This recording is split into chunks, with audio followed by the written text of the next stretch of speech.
Hello, we are HM28 and the company we have chosen is Starbucks. Our group consists of Jules, Naomi, Malou, Sarah, Suzanne and Bo. Starbucks is an American coffee company and coffee house chain that is founded by three partners, Jerry Baldwin, Seth Siegel and Gordon Boker. They were inspired to sell high-quality coffee beans and equipment by coffee roasting entrepreneur Alfred Beat. The company took the name of the chief mate in the book Moby Dick, Starbuck. Starbucks is founded since 1971 and has over 28,000 locations worldwide. The current CEO of Starbucks is Kevin Johnson. The mission of Starbucks is to inspire and nurture the human spirit, one person, one cup, one neighborhood at a time. Values of Starbucks are winning our partners, our coffee, and our customer. At our core, we believe the values, creating a culture of warmth and belonging where everyone is welcome, delivering our very best while all we do, holding ourselves accountable for results, acting with courage, challenging the status quo, and finding new ways to grow our company and each other, being present, conducting with transparency, dignity, and respect. We are performance-driven throughout the lens of humanity. The stores of Starbucks are one neighborhood gathering place for meeting friends and family. The customers of Starbucks enjoy quality service, an inviting atmosphere, and an exceptional beverages. At Starbucks, they have always believed in the importance of building a great, enduring company that strikes a balance between profitability and social coincidence. This is a mind map with the topics that we will be discussing in our presentation. The subject are business law and ethics, organizational behavior, economics, and investigative abilities. We will start with investigative abilities. For us, it was important to know what consumers actually think about Starbucks.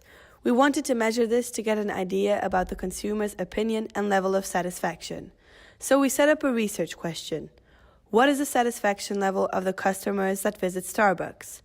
To answer this research question, we made a questionnaire which links to a quantitative approach because it is a statistical analysis and you are making a generalization. After setting up our own questionnaire, we analyzed the different types of data each variable or variables in the question would offer us. Here you can see the questionnaire. At the beginning of the questionnaire, we asked two questions which were based on the participant itself. These variables gave us interval ratio, based on age, and the second question offered us nominal data, based on gender. The third question's variable is related to frequency. This gave us ordinal data, as it asks the participants how often they visit Starbucks. The remaining questions are based on the Likert scale. It asks the participants on their opinion about Starbucks staff and its products. They can choose between different possibilities from totally agree to totally disagree. This offers us interval ratio data. To get a nice overview of the data we have received, we decided to visualize this in a graph, as you can see in the presentation. Here's an example of the overview we got concerning question 3, which offered us ordinal data. We visualized this in a bar chart. We had a sample of 66 people. We noticed that not all the 66 people who participated in the questionnaire answered each question. We assumed that this could be because they thought the question was not relevant to them or they just did not feel like answering. After getting the results back, we gained a better understanding of the opinion and satisfaction level of the customers. We could say that we got to learn the customers a little bit better and made a generalization to all the customers that visit Starbucks. Finally, to get to know Starbucks customers even better, we had a look at the customer journey in Starbucks, also called the Customer Experience Audit. This is a tool which can be used to provide the company to isolate specific moments of delight, apathy, or frustration over a course of an entire experience, which includes the before, during, and the after phases of an experience. Look at the table. Before designing our customer journey, we designed a fictional character called Mary Monroe, 37 years old and married. We designed a stage and the activity that Mary could have possibly have gone through. This is a summarized overview of each stage and activity she could have gone through. During each stage, different opinions and thoughts are being developed. Let's take the stage queuing as an example. If the queue was extremely long, Mary could get very frustrated. This could lead to get an unsatisfied opinion about her experience at Starbucks. Another example, taking an order. If the waitress or waiter was remarkably kind towards Mary and exceeded all of her expectations, the contrary may happen. Mary would be extremely satisfied with her experience due to what happened in that specific stage. This tool may be very helpful to get an idea of what the customers can go through, and also to comprehend which stages would be improved. This visual representation helps the company to visualize each step in the customer's experience and may help them to create long-term relationships with their customers. The company operates in America, Asia, Europe, Middle East, and Africa. Its stores offers coffee and tea beverages, roasted whole beans and ground coffee, single-serve and ready-to-drink beverages, iced tea, food and snacks, various food products such as pastries, breakfast sandwiches, and lunch items. Starbucks uses specialized selecting and training of workers. Starbucks has a rotational development program to provide the knowledge and professional skills for the first entry at Starbucks. It is based at the corporate headquarters in Seattle. The 2-year program consisting of 3 8-month rotation in various areas within a specific business unit. This program is meant to create strong and successful leaders for growing businesses. In a single unit, each worker has their own responsibility in the production line of coffee and food. Moreover, Taylor stated that using incentives to motivate workers is one of the best ways to align management and employees. Working at Starbucks means having the opportunity to connect to something bigger. Workers are not only treated as employees, but also as partners who have great passion for the career and community at Starbucks. The application of scientific management is one of the key factors of Starbucks' wireless experience and success. This proves that Taylor insights are still valid today, even though it started nearly a century ago. Starbucks is devoted to supporting, engaging, and investing in the development of their partners. Starbucks calls their employee partners because they're valued that much. The employees of Starbucks are one of the most valuable assets, and Starbucks provide learning opportunities to develop skills, further careers, and help partners achieve their personal and professional goals. As a partner who is curious, collaborative, and continuous learner, you'll have limited opportunities to make an impact and thrive, all while becoming your personal best and being recognized for it. Starbucks reward partners who achieve results, live our mission and values, and help others succeed. Starbucks has 3 different departments. Retail stores. They create the Starbucks experience for the customer by making the coffee and other beverages in the stores. They have corporate roles. They support the brand of Starbucks and the growth and the results of it. And as last, manufacturing and distribution. They produce and ship products that delight customers. The company hierarchy level is 8. As you can see, they have level 1, the CEO function, until level 8, the baristas in the stores of Starbucks. The leadership shell by Kevin Johnson makes a point of encouraging employees to become part of the company's growth. His leadership roles in marketing and sales involved working closely with tech-focused teams showed him how essential technology is to the business growth. He wants to create new products and technologies that make Starbucks grow. You could describe the leadership style of Starbucks as servant leadership. Sole purpose is to serve others. They quote, "Through our unwavering commitment to excellencies and our guidance principle, we bring the unique Starbucks experience to life for every customer through every cup." Starbucks' highest priority is fulfilling the needs of its customers and employees.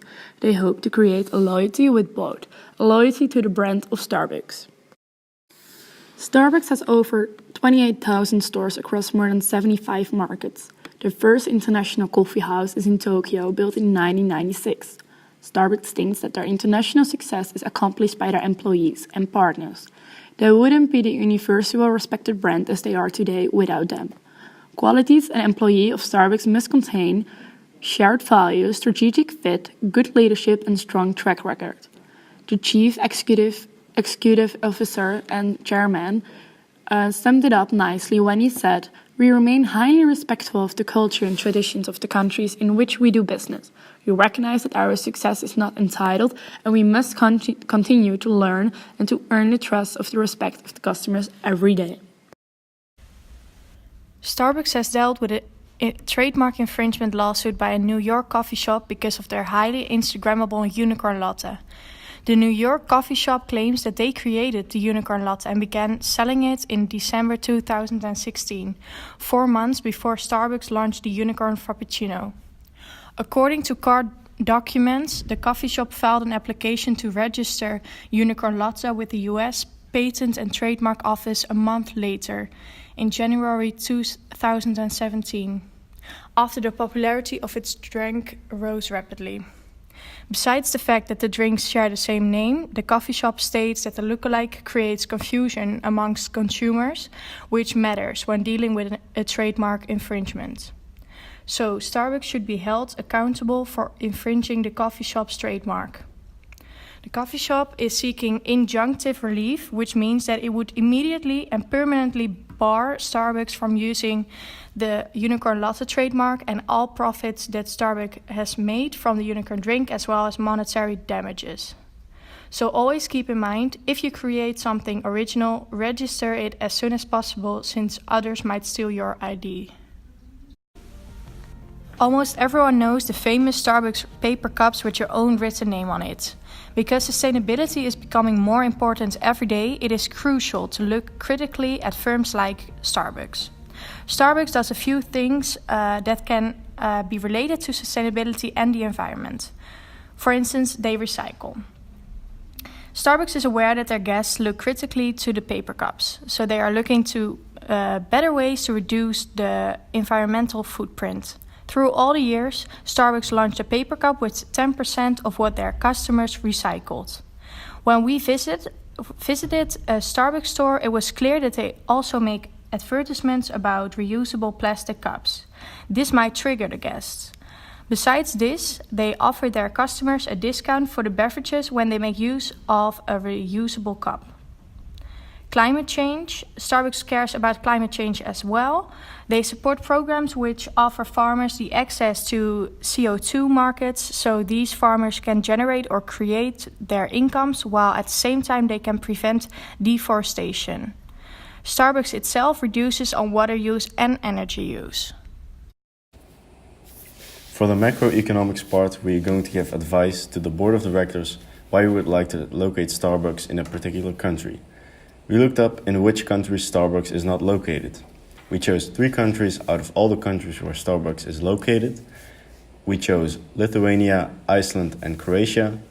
We gathered information about macroeconomic variables of the countries. We gathered information about the population, GDP, inflation, employment, and unemployment rate of the countries. With this information, we're going to give advice why we would like to locate Starbucks in this specific country. According to the data of 2017, the GDP growth rate in Iceland is 4.0%. In Croatia, it's 2.9%, and in Lithuania, it's 4%. Whereas the inflation in Iceland is 1.8%, 1.1% in Croatia, and 3.9% in Lithuania. Another macroeconomic objective is unemployment rate. Unemployment rate in Iceland is 2.7%, 11.2% in Croatia, and 7.0% in Lithuania.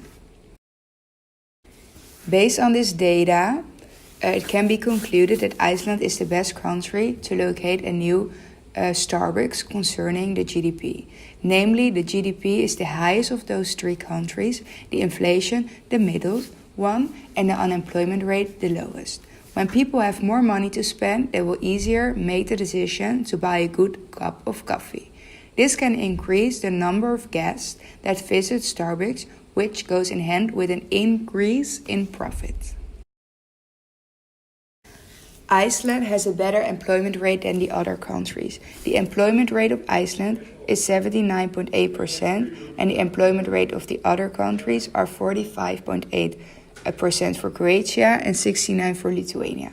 The unemployment rate of Iceland is enough. It is 2.7%, so there are enough people willing and able to work in the new located Starbucks. The unemployment rate of Croatia is too high, that's 11.2%, and of Lithuania it's 7%. This is also relatively high. The inflation rate of Iceland is low, but not too low. Prices of goods and Prices relatively do not rise as much as in, for example, Lithuania. This is 3.9% compared to their income. People in Iceland can buy more with the same money earned than in Lithuania. The inflation of Iceland is 1.8%. This means that the temperature of the economy is steady, which includes that government do not have to interfere a lot. After doing some research on the Central Bank of Iceland, we concluded that the economy of Iceland is more based on Keynesian views rather than neoclassical views. According to the Central Bank of Iceland website, the bank's principal objective is to contribute to price stability and maintain inflation at a set rate of 2.5%. A quote from the Central Bank of Iceland is, "Successful monetary policy can promote increased economic well-being in the country by ensuring price stability." The Central Bank of Iceland also keeps an eye on and participates in the foreign exchange market, the market for currency swaps, and the market of the Icelandic krona. The bank may trade in these markets if it is necessary and even with their objectives, seeing as the Central Bank of Iceland has an active role in intervening in the Icelandic economy to maintain price stability, limit the inflation rate, and supervise and participate in multiple markets. We agreed that they show characteristics of being a Keynesian economy. Thank you for watching our video. On behalf of the group HM28, we enjoyed making this video and we hope you enjoyed watching it just as much.